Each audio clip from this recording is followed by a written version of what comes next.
let's talk about what kind of activities we can use to stimulate the memory and help refresh that connection in the brain for the students.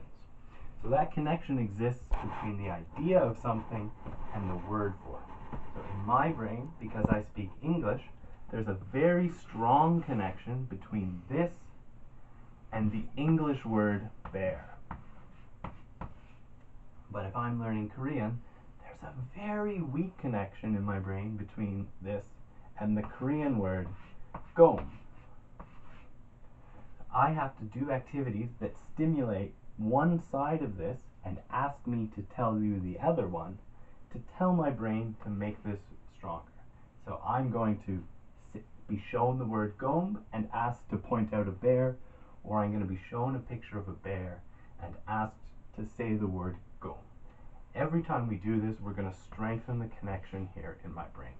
So this can be a simple activity, such as showing a picture and asking the students to repeat it. Or we can, if we're dealing with younger students, we can bring in some real-world objects and ask them to identify one from the other. Again, we're just stimulating one side of this equation and asking students to produce the other one to strengthen this connection.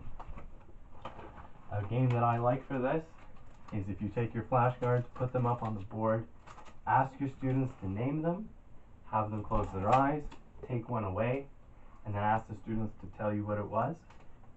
Because then they have to picture the object and the word in their head to say it. So they'd have to tell me that the missing one in this case would be pear. This type of learning is very good for strengthening connections and establishing vocabulary, and it used to be the main way of teaching. But nowadays, we've realized that we need to introduce more complex games that allow students to practice their language in an open situation to help them understand how to use the language that they've just acquired.